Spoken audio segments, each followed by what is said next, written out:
Hello, you're listening to the Beer Ladies podcast with your hosts Tandy, Katie, Christina, and me, Lisa. Our website is beerladiespodcast.com, and you can find us on Twitter, Instagram, Mastodon, Blue Sky, even TikTok, sometimes at Beer Ladies Pod and at Beer Ladies Podcast on Facebook. If you'd like to support the show, you can find our merch store link in any of our bios or check the show notes for this episode. And if you'd like to sponsor an episode, please email us at beerladiespodcast@gmail.com.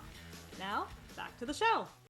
Hello, everyone, and welcome back to the Beer Ladies podcast. It's been a minute since we've recorded an actual episode for you, but we thank you for your patience, and we actually do hope that you enjoyed our recap during March, International Women's Month, and we felt as if we had spoken to such wonderful women in the brewing industry that we wanted to give, especially those people that have only just started following us or have only just heard of us, a little taster of the things that we've done in the past. We do know that not everyone listens to the whole back catalogue all the time. So we will highlight episodes when we think that they're awesome. So that was great. But we've also just been hella busy, which we'll talk about in a minute.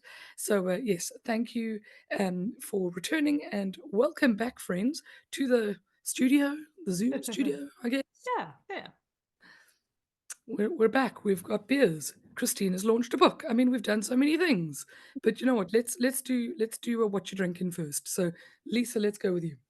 So this will tie in with some of the stuff we're about to talk about, but I have a Rascals Happy Days Pale Ale, and this is in the lovely new taller cans. So folks here in Dublin are seeing the new taller cans out and about, and just got a shout out that super fresh are the new cans. So just don't miss out.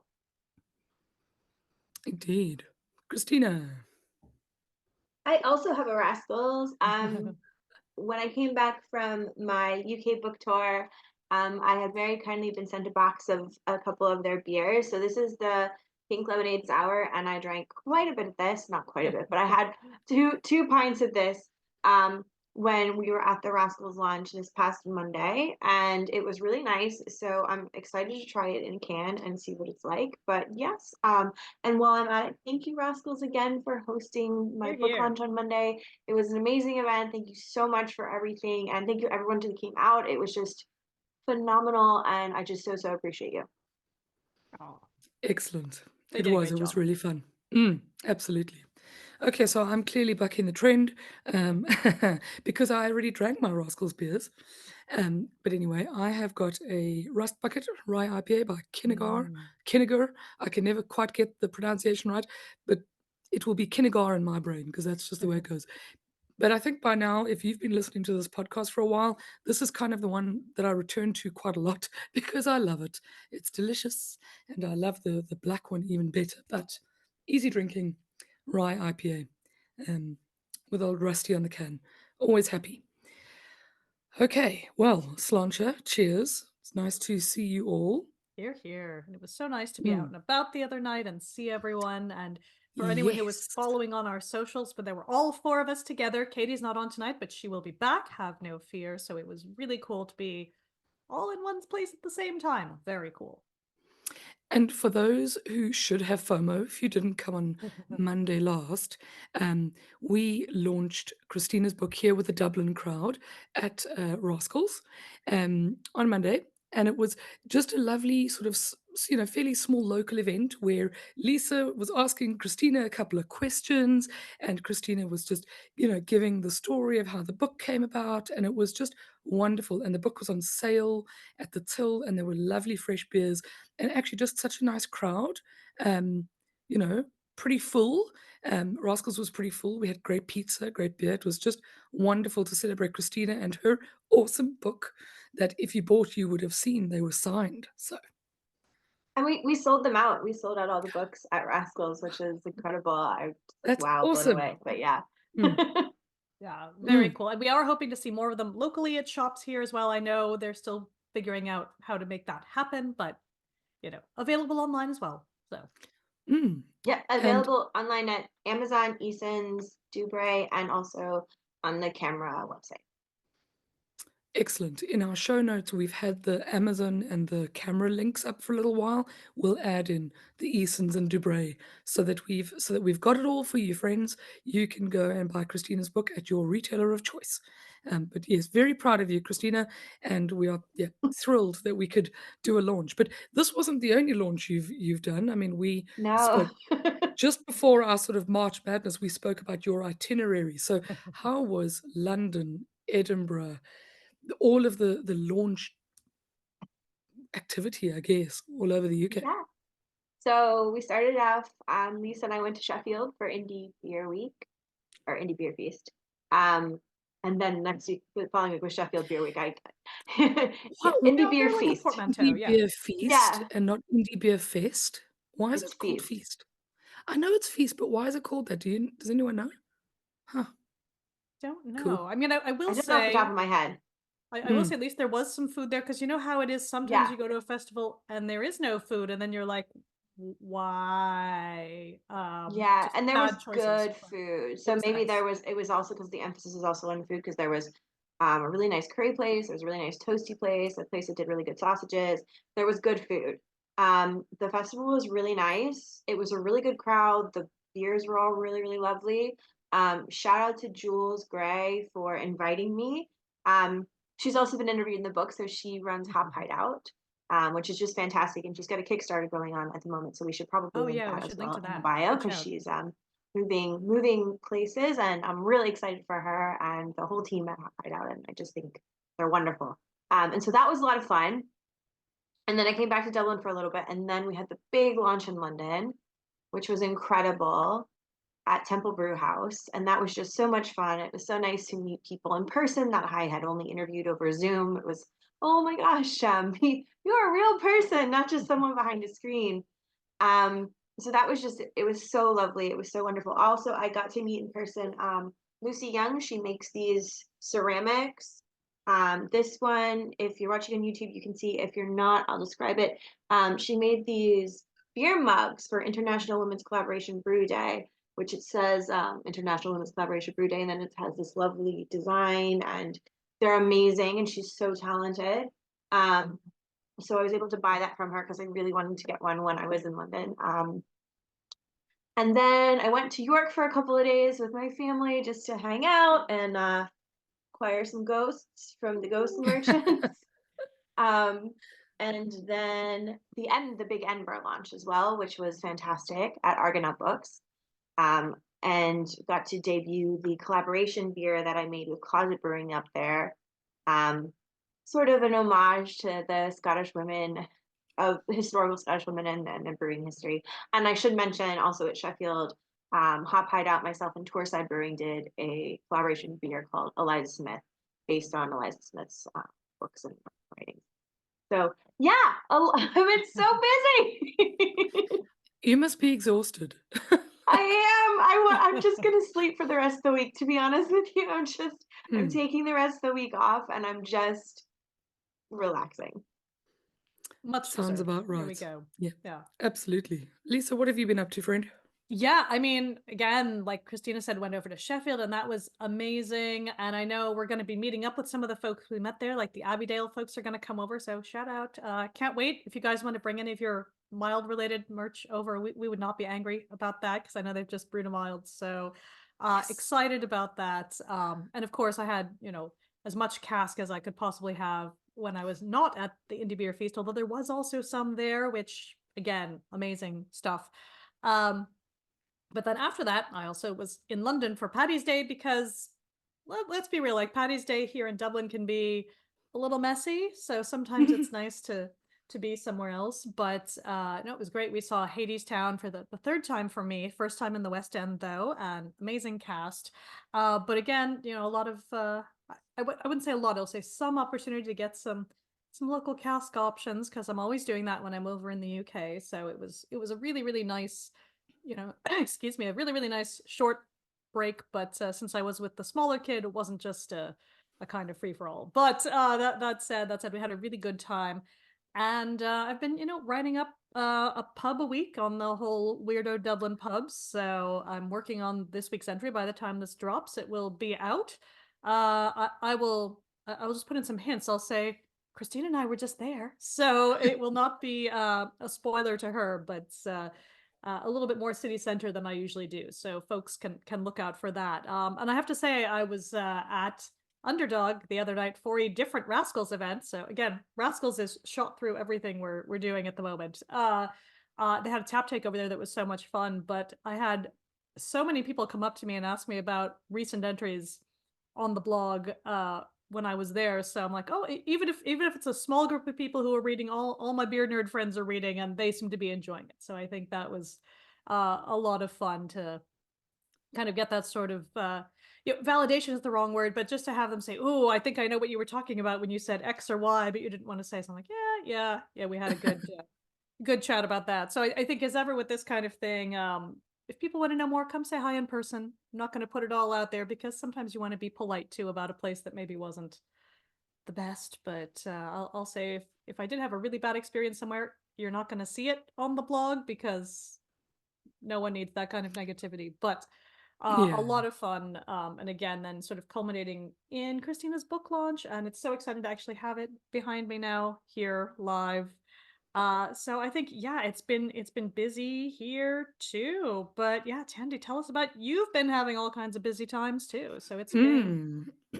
it's been a All lot. kinds of busy times. I mean, besides, um, taking a bit of leave, having some family over, and doing, a bunch of nice things. I've been in the midst of organizing the national homebrew competition. So National. It's this a is big thing. the Yes. this is the thing. So, and this is in fact what we're really talking about today. We're talking about homebrew competitions. So we're not just going to talk about the Irish nationals. We're just going to talk about homebrew competitions. But I thought, by way of introducing beer competitions, we could just talk about the one that's coming up. So, Absolutely. yeah.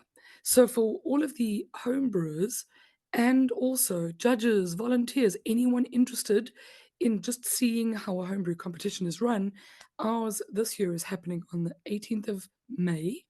And for the first time in the history of the Nationals, we are going to try this outside of Dublin. So it's quite a big experiment we're doing with moving this outside of Dublin because, on the one hand, we want to acknowledge and respect that a lot of the home brewers are just not in Dublin, and it's a bit of a mission and a No. faff to get into Dublin all the time for these kinds of things, and we want to be able to showcase other parts of the country. Um, but it's going to be an interesting one because, as we are finding out, the transport links, all roads do just lead to Dublin, and so it is going to be, it's it's going to be interesting. So, with that spirit, we are planning this thing where we're hoping to, get more entries than last year. Where we're hoping to run a really lovely day with judges and stewards and cellar staff, and all the different roles which we'll go into. Um, I just wanted to put it out there. So if you've brewed, go on to the homebrew website and go find the competition link, and or to the forum or to the Discord or through one of the WhatsApp groups. We've got a load of channels where you might find the link to the homebrew competition. And for those listening internationally, we of course accept international entries, so don't be put off by the fact that this is the Irish National Homebrew Club's national competition. I think the name of this thing needs to, start getting a bit sleeker, but regardless. Um, yes, so we're doing it the 18th of May, and it's going to be in Athlone at Dead Centre Brewing, which, have you guys been to Dead Centre? It is I gorgeous. haven't. Friends of the pod, dead center. It Yes. is stunning. Oh my goodness. So I went and did a site visit. This is part of your job as an organizer, is to go and visit the potential places that you might want to host the competition. And it is gorgeous. They have got the most amazing space. Um Plenty of it too, which Yeah. for me felt a little unexpected, being a you know fairly small brewery in a fairly small town-ish, in the middle of Ireland. So that was unexpected. It's actually a very big space on the river. It's got the most amazing So views, beautiful. Yeah. and they do such great food, such great beer, just lovely vibes. So we're thrilled that we're going to be doing it at Dead Center, and yes, so it's going to be an interesting thing because when you enter a beer competition or how you run a beer competition, there are many parts of the day or parts of what make up a competition. On the one hand, there are the brewers who have brewed beer and want to enter it. And there's always, it depends on the organizers or on the event as to what kind of rules you have for what you enter. But our rules for the ease of our competition is two 500 ml brown bottles with no distinguishing marks or caps on it. Nothing that might make your beer stand out from a bunch of others because part of what we're trying to do is make it as anonymous as possible. There's a way that we go and sort the bottles and give them, it's almost like you sign in, you get an entry number, and then we've just got to almost anonymize it and make sure that nobody can get that back to your name. And there's a whole bunch of processes that go with it, but the whole point is to not let your beer stand out in this case. But I have seen that in other competitions, people accept cans or they accept green bottles or they accept plastic bottles. Um, in our case, it's only brown bottles, only glass, only 500 ml and two per entry. So if you're entering a pink lemonade sour, you need to give us two bottles with that, with your printed label attached to it. Um, so the brewers make up the biggest part of the day, really. That's getting the beers entered into a system where we can sort it out into tables and categories and things like that, so that the judges have a fair amount of beers to judge, and so that we can get the running order correct. Those sorts of things are important.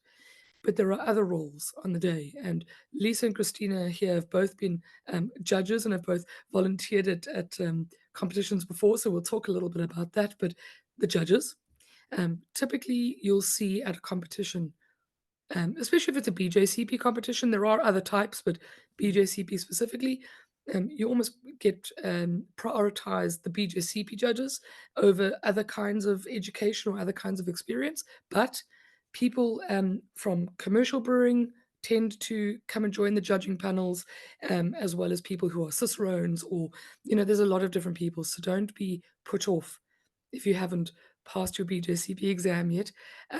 Put your name in the hat. Let's see where we go. So judges are important. Stewards. Stewards are like the hardest working people on the day. They are the people who run between the cellar where the beers are stored and the tables where the judges are, and they're effectively running one beer at a time. So that the judges get one beer at the right temperature. They open it up so that it's not seen to be messed with by anybody.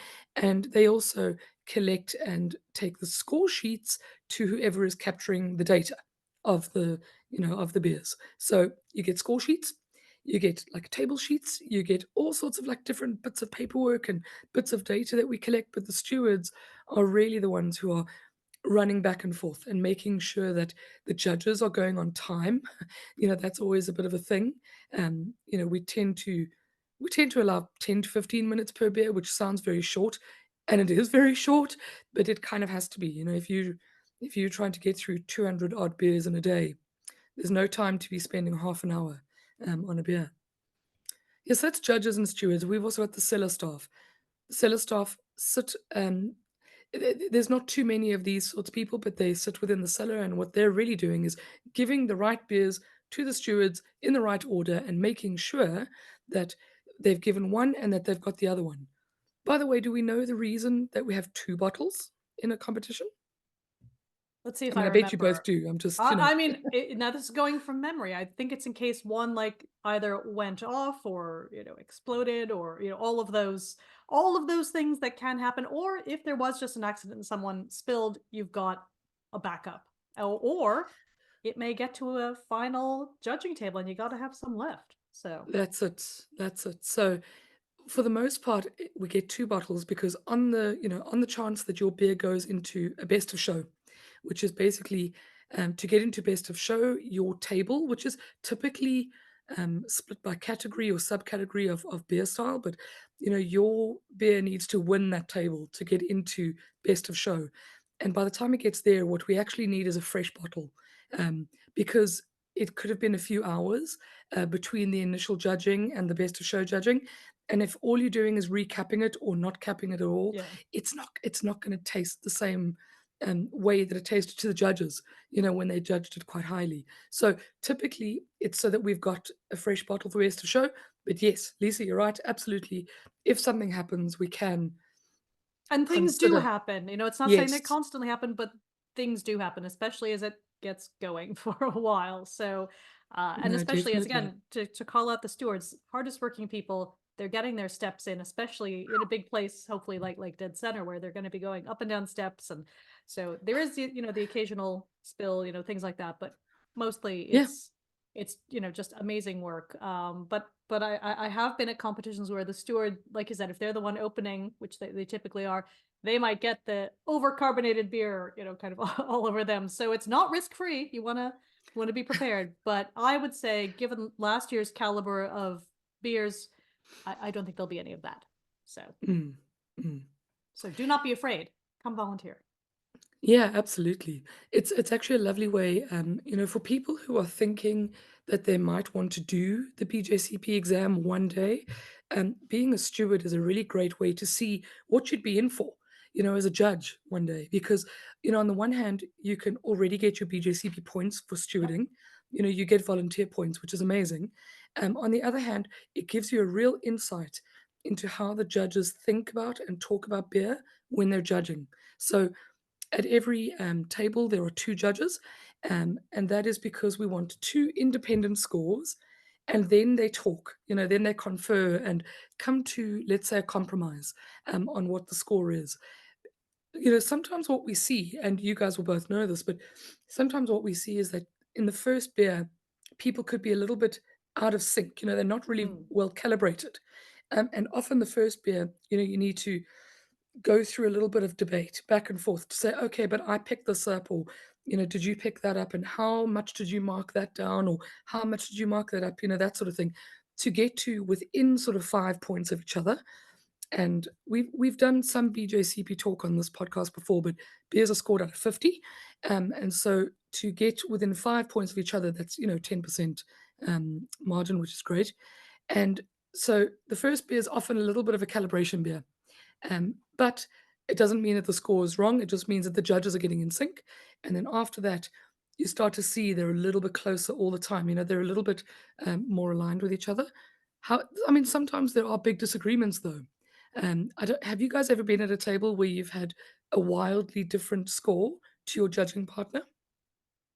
I have had one where it was a real argument. And I think the most important thing too when you are judging is to not be kind of, led by what the other person is thinking. You want to be able to figure out why maybe they're thinking X or Y. It doesn't mean that you're wrong or they're wrong, but it's you're sensing different things, and that can be totally normal. But some people will really dig in, and then it's trying to, I will say again, usually as it's maybe a little bit later in the competition, people may like get a little bit stubborn. But I think you're absolutely right. There's this very kind of organic sort of, trying to, like you say, calibrate, get a little closer. But I have been in a situation where, and this was years and years ago, um, where someone was absolutely adamant that, beer X was, they weren't saying infected, but they felt that it had very, very serious flaws. I was like, it's actually for the style. And again, it's like, how well do you know the particular style? And, you can go back and Mm, forth around that. So it was the kind of thing where you do sometimes have to really kind of stand your ground and say, okay, but I taste this and this is correct for this style. And then that's when you go and like pull back up your style guide and everyone's sort of comparing Yeah. notes. And that's where you then kind of start to not quite compromise, because you can still be a long way apart technically. Because again, everyone tastes different things, and some people may just not taste a particular off flavor or good flavor, and vice versa. So you do have to kind of, do that. And that's one reason, like, I will never judge like anything smoky, because to me it's I can't get beyond the smoke, and it overwhelms everything else, even if it's perfectly correct and should be there. So I just know that's not a category for me to do. But not everyone opts out of certain categories. So that's the Yeah, diplomatic way of putting it. definitely. I think the thing is like to keep in mind, unlike the BJCP exam, the homebrew competitions are open note. Yeah, yeah, So yeah. if you are oh, I'm not sure about this, or is this supposed to belong here? Being able to just pull up the BJCP guidelines is really, really handy because I definitely do that. I do that frequently. I Yeah, yeah, usually yeah. have them right beside me to flick through when I'm judging, just to refresh. And typically, if I know the style that I'm going to be judging ahead of time, I will have a wee look the week before just to brush up um, as well, just to be like on my A game, as it were. I don't think I've had like any like knockdown, drag 'em out fights with people in competitions, but I've definitely disagreed with people. And I think that's important. I think that's a good thing. Yeah. Uh, and then kind of figuring out, oh, where you're coming from and where I'm coming from, and then okay, what did the notes here say? Um, and I think that that can be a really valuable experience for both judges, just to kind of figure out, okay, where are we both coming from and why are we both saying this? And Yeah. okay, what maybe we're both wrong and the notes are here and we need to kind of find just some other ground. And then you can also pull other people from the Yeah. competition. I've Yes. Yes. definitely phoned a friend, as it Yeah. were, in instances and been like, okay, try this. And Yeah. just, Yeah, that happens. That's the reason that there is a head judge at competitions, because if there is a bit of a dispute between the two judges, and it doesn't always have to be an unfriendly dispute. It can Yeah, just be absolutely. oh yeah, somebody we're just disagreeing about where this beer stands within the style guideline. The head judge is normally a very experienced judge, and normally is here to offer a third opinion. Um, yeah, yeah, and I mean, I've Yeah. certainly had that at a competition where, my fellow judge and I, we had like wildly different scores, definitely. and we were both a little confused, but both of us were like, for better or for worse, we were both a little adamant that we were correct. But regardless, this is also why in judging, it's not actually about, I mean, it does come down to the score, but the way that you judge isn't about the score. The way you judge is what you perceive. So, what you perceive and what you don't perceive as compared to the style guideline.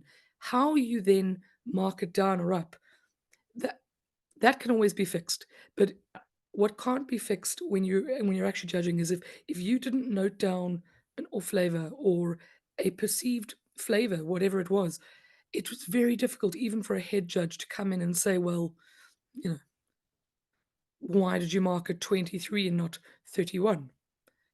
Yeah, Yeah, and you so do get something to keep in sometimes mind.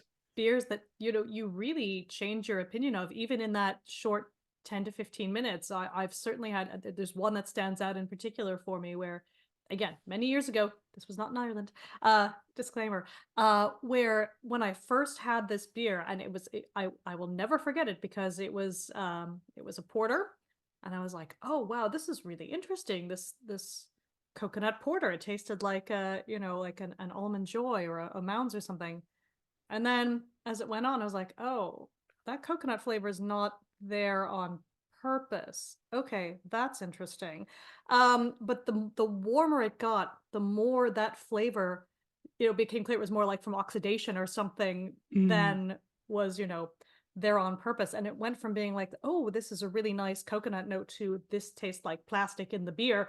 And then you can start to think, okay, well, what happened here to cause this? Because at the end of the day, you want to give good feedback to say, well, X or Y probably happened in the brewing process. And again, I know I've said this before, but 90% of the time you're either saying, check your heat, check your sanitation, like one of those two things. Not not Usually not it. completely, but it's either or temp or freshness, sanitation. freshness of It ingredients, could also just be that. very big. Yeah, Mm, absolutely. mm. And so, you want to give people feedback to improve, but at the same time, I was like, if they'd meant to do this, it would have been great. But, as it got warmer, because that happens naturally too, as the beer warms up, you smell different things, you taste different things. And so that is too, when you're in that judging process, you want to kind of have that initial first impression, but then you want to kind of go back and say, like, does that does that hold? Because Yeah. sometimes it doesn't, Yeah, and that's a thing. which is exceptionally tricky if you're trying to judge 10 or 12 beers in a Yeah. 2 hour or so session, right? Yeah. And and that's what makes beer competitions a little bit of a challenge to also organize, is that, we need to be able to account for people coming in at certain times or being able to start at certain Yeah. times. And also make like realistic judging sessions. So this year we haven't completely set it out yet, but because we don't know all the beers that are entered yet, but we might need to have, for instance, 2 judging sessions as opposed to 1 and then a best of show. Like we might need to stagger it, or we might need to split it out into different things. But we just have to adapt. And I've been to beer competitions where you don't know what you're judging beforehand. You Yeah. barely have to register when you get in. You're sort of not given much. You paired with whoever's available, and you're just given beers at any random order. And that's one way of running it. We try and be quite studious about it, and pair you up ahead of time, give you a style so that you can study ahead of time again, refresh the memory, just like Yeah. Christina said, as well as make sure that everybody's got, everybody knows what they're doing. Now we'll see how well it goes this year for the judges and the stewards, because being in a new location is going to pose some challenges, but I'm sure we'll be grand. Um, but there's lots of other things that happen within the day which are quite important. So one of the things are data entry and capture. Yeah. So Oh my if God. you And can imagine, you guys were so fast last time. It was amazing. that is an interesting job for people that just kind of like precision and Yeah. processes and things like that, which we had a friend of the pod, Chelsea, helping out with that last year, and she's very much like that, and hopefully this year as well. But that's the person who's effectively looking at every score sheet and saying, right, find the entry number, put the score in, put the different things, and then scanning these score sheets in, because one of the services is that we give the brewers back their sheets, their judging sheets, so that they can see what the 2 judges have said about their beers. So you're not just getting a score, you're seeing where what the judges picked up, what they didn't pick up, how they scored, how they thought about it, and so that you get quite a comprehensive bit of feedback. That's actually the reason that most people enter beer competitions, is to get that level of feedback. So it's important that we give that. Yeah.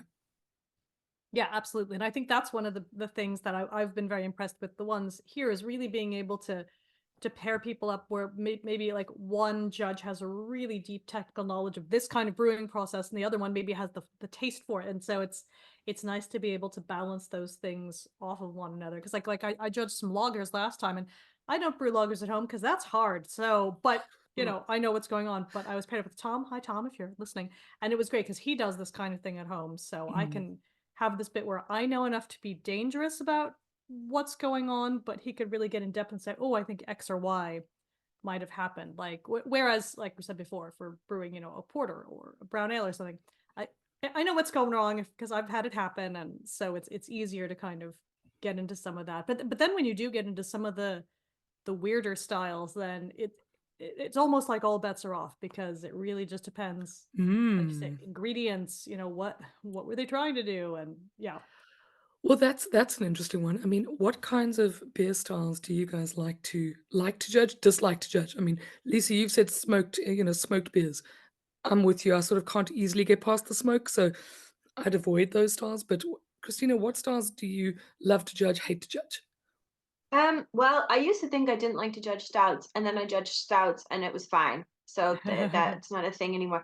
I actually find in some ways judging beer styles that I don't normally drink to be a nice process, because I'm Yeah. almost more clinical and not as close to the style, as Yeah. I'm a little more objective, I should say, because it's not Mm. something I typically drink. So then, I'm not, oh, I had, this style 2 weeks ago, and I'm thinking about, the commercial example in my head. Definitely. Not that you're supposed to do that, but do you know what I mean?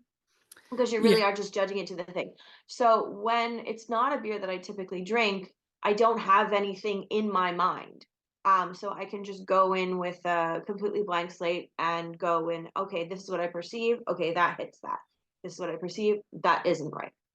So in some ways, I find that to be a nice experience, to be honest with you. So I'm Yeah. pretty open to judging any kind of style. Um, yeah, pretty much anything. I don't mind smoky beers. I like smoky beers. So that don't sign me up for the smoky beer just because I said that. But yeah, basically, I think But then equally, if it's a beer style that I like, I'm really familiar with it.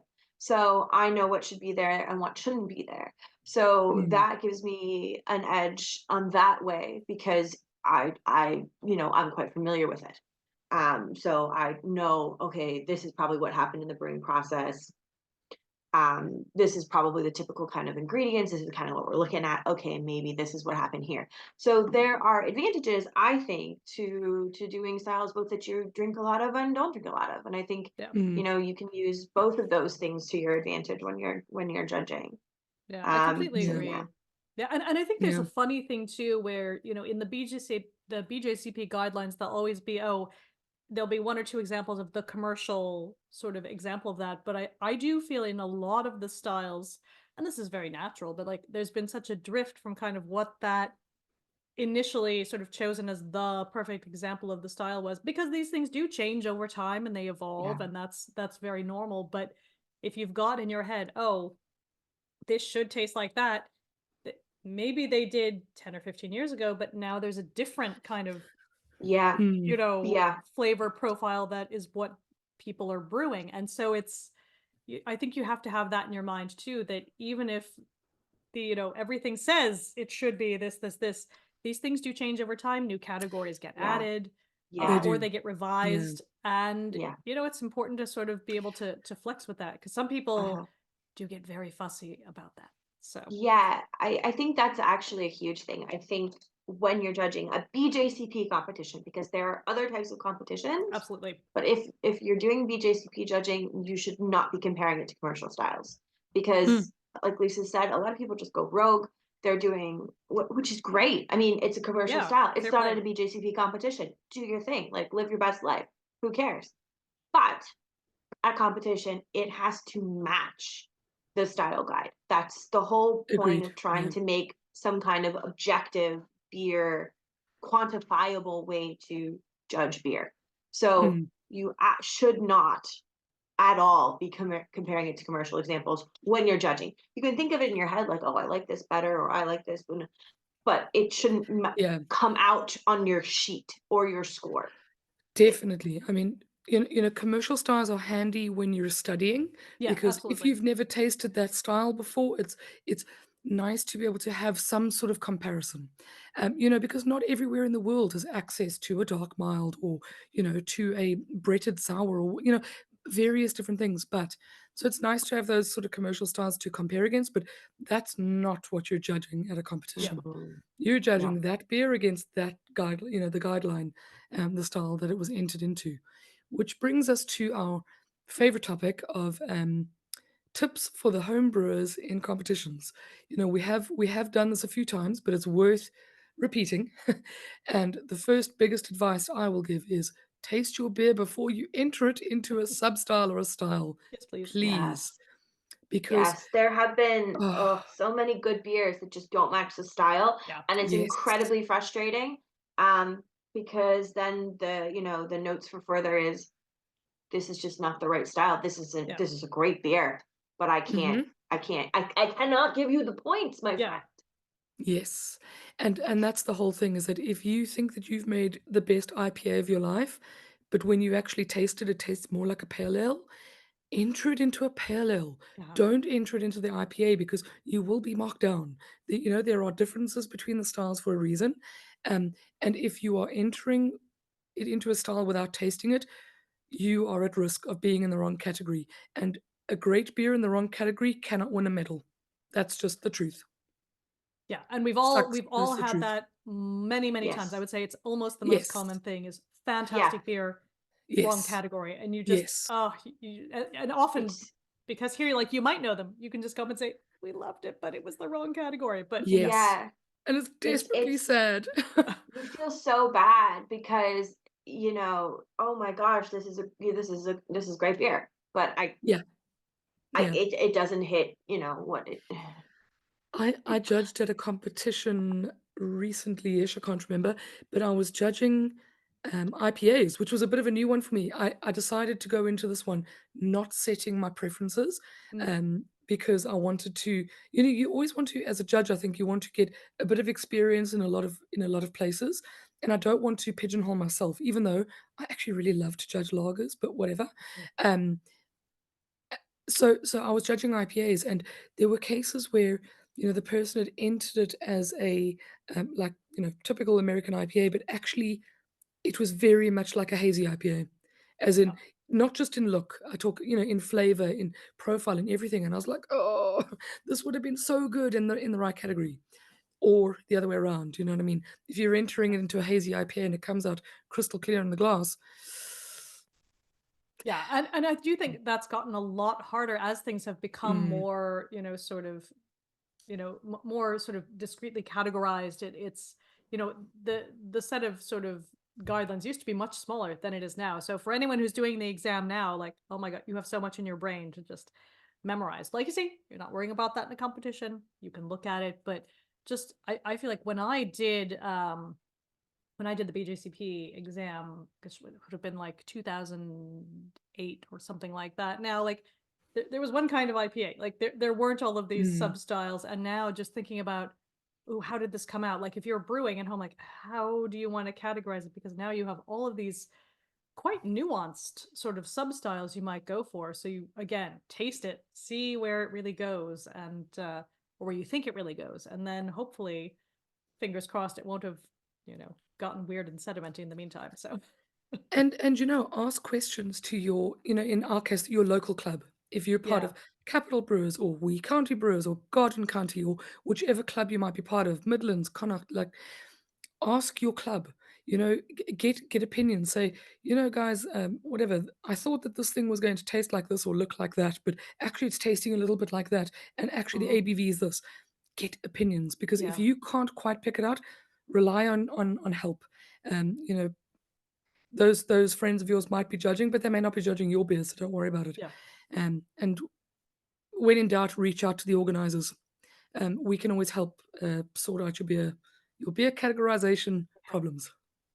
And equally, it's totally okay to enter a beer that you don't particularly love just because Yeah, you want some feedback. It's, Yes. like it's normal and good thing to do is if you have this beer and you're just not sure where it went wrong. You know there's yeah, something wrong. You can't quite put your finger on it. Maybe you've asked your friends, they can't quite put their finger on it. Enter into a competition. It's literally what we're here for, is to give you feedback. We should be, when you get your feedback forms from your judges, they should be completely filled yeah, with everything that they perceive from top to bottom with loads of comments. So you should be getting like lots of really good feedback. So absolutely, I would, definitely Mm, enter in those beers that you aren't sure about as well. It doesn't have to be, oh, I think this is going to win and this is going to be the best beer ever. yeah, absolutely. This is yeah. also like a peer review session, to kind Yeah. of get that Yes. feedback. Now, I sort of go a little bit more moderate than that. I think if you've tried diagnosing something that went wrong with your beer and you haven't figured it out, enter it. Please do, because that's what the judges are there for, to help you with that. Don't enter a beer that you know is flawed. Mm. Just just to kind of like, do you know what I mean? Like don't If you enter it already for know the, what happened, yeah, yeah, or If you if you've know, but not so tried looking elsewhere, because you're actually wasting your own money, to be honest, because you pay to enter. And if that's the way you want to do it, I mean, it's your money, you can do it. But, you know, I would say but just if respect the you don't judges know, too. Yes, if you if don't you know. if you don't know or you aren't sure, that's okay. Yes, And like to be honest, absolutely. sometimes it might taste one way when you have it, and by the time we've got it, it's done yeah, something Yeah. else. So don't, yeah. But I mean, obviously, like try to shop it around with your friends and see, and yourself and see if Mm, you can figure it out. But if you can't, like, that's what the competition's for. Enter it. Get that definitely. feedback. Get that Definitely. feedback. I think it's Yeah. important. Yeah. Now, a few more things of how beer competitions tend to run. There's typically a website where you need to put in your entry, as in what style of beer is it, what is some of the specs, the ABV, and these kinds of things, where you're picking out style and sub styles and things like that.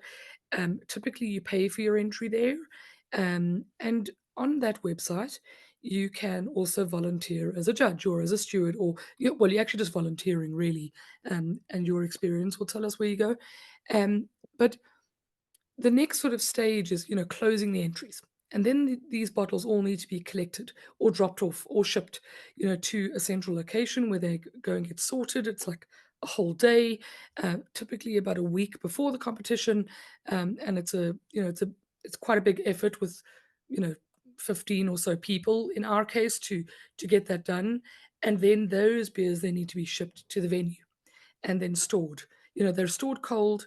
Then they go to the venue. They're stored cold, and that's how we get the order of the beers, and the cellar staff know what to do. And there's all sorts of briefs. But for those who have never been to a competition, the way it really goes on the day is that if you're a judge or a steward, you judges, stewards, and organizers, and cellar staff, and you know general staff are the ones who are really there during the day. And there's typically sessions for judging. Last year we had one sort of session, then it was lunch, then it was best of show. This year we might have to stagger it, or it might be a little bit different. We'll see how it goes. But there are typically judging sessions, 2 judges per table. They've got a set list of beers, and so you're with the same judge for each of your beers, typically within that set. Then there is lunch, in our case, free lunch and a pint, which is always a nice thing, both for the judges, the stewards, all the staff. Um, and then we go into, depending on how many beers there are, we go into best of show. Best of show is such an interesting setup because, you know, when you're judging in the main judging sessions, you're judging against the style, very much so. You're marking all of the perceived sensory smells, tastes, whatever against that style. When you get to best of show, you're now judging not really to the style of that beer because that beer's already been judged to the style. Now what you're doing is, of the 15 or 20 odd beers that are at that table, you're picking out almost a vanity pick, almost a, what is the best beer of these? And it's not against the style. It's just like, this is a great example of a stout, this is a great example of a saison, but which one would we pay for? Which one would we drink all the time? Which one could you almost imagine being commercial? Or, which one is just so magnificent that you can't ignore it? And that could be any style. So, there have been competitions where Helles has won, and that is the most light and delicate and, subtle beer around. But often in these sorts of competitions, like flavorful beers win, something like a Russian Imperial Stout or something barrel aged, because those big flavors translate well. Um, but that best of show, effectively gets you, if you win that, you've won like beer of the day, basically. And then you get a second and a third place of beers of the day. Those were the best beers of the day. But for every table, there are also bronze, silver, and gold medals. So you are not, your only chance to win a prize is not at best of show. It's actually in your category, which is important. So if you're winning a Absolutely. gold, silver, or bronze in your category, that means that your beer did really, really well at the table or within the set that it was judged with. So very cool. Now, most competitions will tell you that medals are not mandatory. So just because there, let's say, were 10 beers entered into, Pilsner and Kolsch or whatever style table you got, doesn't mean that gold, silver, and bronze will be awarded. Typically, you have to score at least 30 points to be eligible to medal to begin with. And then, it's based on the highest score. But the judges actually have final choice as to whether the medals are awarded. Yeah, You and can that does imagine happen. Yeah, because it sometimes does. there's Yeah. just a silver and a gold, or Yes. it just really depends. And Or just a yeah, bronze. or Do you know what I yeah, it mean? could happen. Yeah, That's it. absolutely. It can happen that Yeah. way. Yeah. And that's based on, obviously beers within that category on the day, and whether your beer scored high enough to almost deserve a gold, silver, or bronze. So, that's some of the rules there. Whereas, as I said, best of show is a little different. It's a bunch of brewers, judges, and other people picking out against other styles what their beer of the day is. So that's a different kind of thing. But in our competition, yeah, that's best of show with second and third. And then per table, there are gold, silver, bronze medals up for grabs. Yeah, and I think, there may be this temptation sometimes, like you're saying, you don't always have to give out all the medals to say, I'm going to do a really obscure style and I will be sure to win. No, Nope. it's not that simple. Doesn't happen that way, doesn't happen that way, although, you know, bad life hacks, it can happen that way. So, if you haven't already brewed on the 10th or so of April for the 18th of May, you know, not easy, but if Yeah. you were planning on brewing an obscure style, it can get you a An little bit of an obscure style that advantage. doesn't take a lot of, yeah, doesn't take a lot Yeah, of time to mature. yeah, Let's, yeah, have at it. But yeah, yeah. But the other big important part of any homebrew competition is prizes and sponsorship. So, we get, on the one hand, we're so thankful to Dead Center because they really are giving us a lot of their space, and they're doing what the club would have to pay an enormous amount of money for on an ordinary day, and that is a huge, huge, huge sponsorship for us. But there are also lovely things that brewers or the home brewers win on the day. Now, we haven't set out our prizes this year yet, and this is a call out to any one of the homebrew companies or breweries. If you guys want to sponsor a prize of some variety, whether that is a prize for a style of beer, like we had last year, we had, you know, the best saison was going to be brewed, and that was like such a cool prize because it's a little bit left of center, in the sense that it's not a first place or best of show prize. It's who wins the best saison. Let's go brew it. If as a brewery you're particularly passionate about a style of beer and would like to contribute to a brew day, or if you'd like to sponsor some cans to the winner of that table, do get in touch, because these are the sorts of prizes that the homebrewers love. Don't we all love a prize?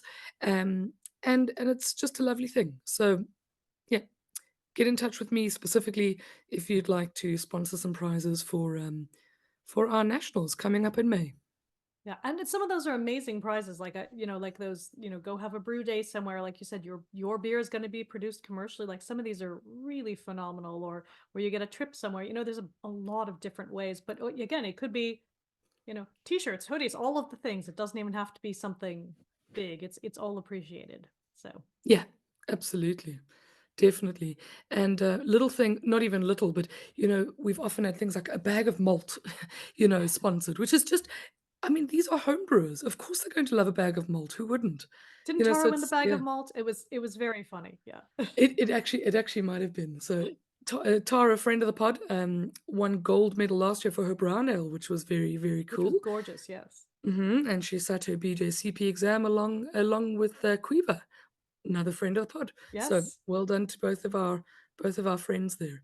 Um, and speaking of which, did everybody know that Christina and I actually met for the first time judging together at the Nationals in 2019? So there we are. There we go. Circle is So complete. circle is complete. So judging, stewarding, volunteering on the day, you can make a bunch of friends, you can learn a lot. If you are a collector of the BJCP points, you'll get your points on the day. You'll also get lunch and a pint if you're a volunteer. So don't hesitate to sign up.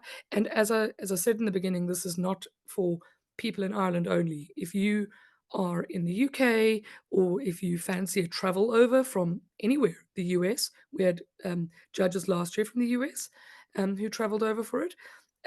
Please do sign up. We'd love to see you. We can't pay for your accommodation or your flights, but we'd love for you to join if you can, of your own means. Yeah, and I Yeah, think it's important too to call out that if you are, thinking, is it worth my doing? There's only so many competitions here in Ireland. If you're a judge, they're always asking in the UK. You can go over, go to a weekend, judge a competition. They would love to have people again. And it could be, like you're saying, further afield as well, wherever there are homebrewers that they need more judges, they need more yeah, stewards. So you can be racking up those points, like you say, that can be locally. You can get them on holiday, different ways to go about it. yeah. Always keep an eye out, if you're a judge, on the BJCP competition calendar, because n- the emails coming to you to invite you to judge don't always come. Yeah. It's actually a really useful thing to just bookmark it and go and check every now and then and plan ahead. Um, yeah. I always try and keep an eye out because you think, oh, the UK is close, but you know what? So is Spain. Yeah, So is France. There's plenty of homebrew competitions happening. So absolutely. yeah. And any final thoughts on what makes a good competition or a not so good competition? From the perspective of a judge or a brewer or anybody in between. Oh gosh, that's such an interesting question. I would say from the judging perspective, when there's just too much that you have to judge, which sounds like, oh great, I get more beer. No, there is a There's a there is a limit. limit, because I've definitely been at competitions that were just too big. There was no way to get through everything in a meaningful way and to give good feedback. So it's Yeah, it's it's really just better to about break it right up. sizing. Yeah. Yeah, yeah. Yeah, so okay, so breaking it up into chunks, manageable chunks, being able to eat a little bit in between, whether it's crackers or whether it's a meal, I think that's definitely true. It's actually not fair on the brewers if the judges have had like a lot Absolutely. Yeah. because the quality of your judging and of your feedback does go down. I mean, let's be real.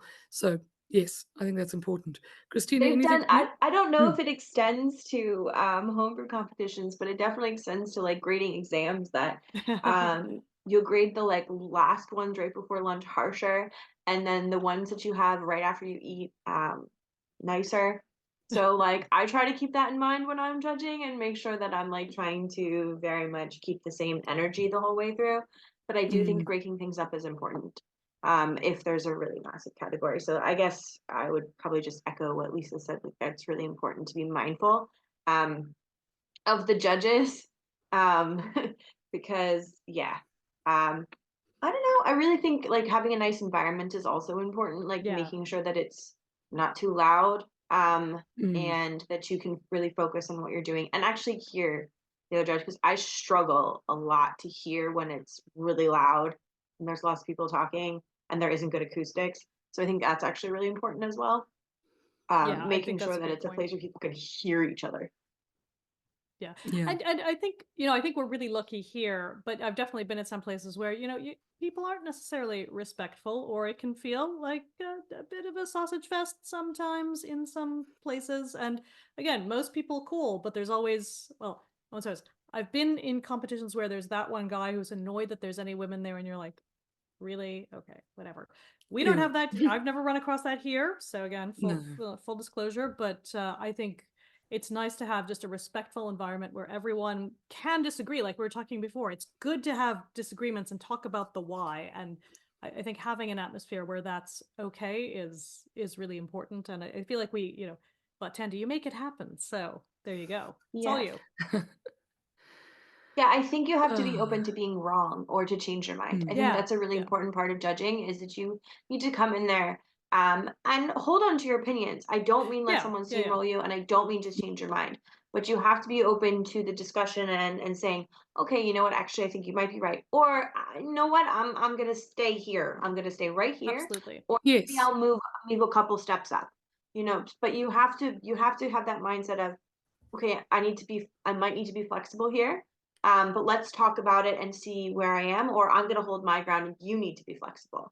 Mm. But yeah, you just have to kind of not necessarily assume that everything you think is the be all end all. Totally, totally right. And actually, speaking of, I was remembering that time that I was so wildly different from this other judge. And I think I remember even what it was about. It was about diacetyl. Um, because I think I got it so strongly in this, whatever it was, some sort of Pilsner or light Oh, lager. And I yeah. was like, there is so much diacetyl here, which is not, it's not to say this beer would, fail. Right. It's not like that. It's just that it's a very prominent flavor and smell sometimes, sometimes it's both, in this beer at the time, and he didn't pick it up at all. And I was like, "No, this this is not." But where I'm getting to is that actually also knowing your own blind spots Yeah. Yeah. and your strengths and weaknesses is a good thing. I don't always that easily pick up things like oxidation. It's just Yeah. not something that is I'm sensitive to. But diacetyl or DMS or other kinds of or flavors like I'm super sensitive to. Yeah. But Yeah. not all of them. You know what I mean? So know your blind spots because if Yeah. you're arguing about one that is yours, that's the time that you compromise. Like Absolutely. okay, Yeah. And equally, if you're super sensitive to things, like I'm very sensitive to DMS, and I know that. So Yeah. I know when I'm judging that I might be getting a whole lot of something that is okay to be there in like smaller amounts, depending on Right, the right, right. style. And I'm just getting a lot of it because I don't like it. Yeah, yeah, yeah. Um, Mm-hmm. Mm-hmm. and and so I realize that and try to temper that Yes. when I'm Yes, judging that's by important. discussing with the other judge what level they're getting and Yeah. what they're experiencing as well. Yeah. Yeah. Because yeah, when it's in that cooked vegetal kind of stage, I just Yeah. no. Yeah. Interesting. No, exactly right. So, okay, so friends, I think that's it. You know, we've given our listeners and viewers at home enough to think about. But just one final call. So, homebrewers, if you haven't already heard about the nationals on the 18th of May, firstly, where have you been? But secondly, please go register your beers, go do all the things. Do come in full force triathlon, because we're looking forward to a new and experimental kind of nationals this year. But I'm sure it's going to be just as awesome as it has been. And Lisa, Christina, thank you for your stories and your experiences in judging homebrew Oh, of competitions. course. It's always exciting. And maybe we'll put a link in the show notes too to when we did go and record at Dead Center a while ago now. Good fun. But so if someone's on the fence, maybe that'll help them know that they should enter, Mm. they should, volunteer, judge, any of those things, because it's a delightful spot. Great people, Oh, great it's beer, great lovely. food. And again, like it's just beautiful there on the river. So Mm. go for it. Mm. Yeah, absolutely. Do that. It's going to be good fun. And yes, thank you all. And just a final reminder that we are, on all the socials as usual. But you can find all of our links on our website, beerladiespodcast.com. That's it. Easy peasy. Have a good one, folks. See you later. Bye bye.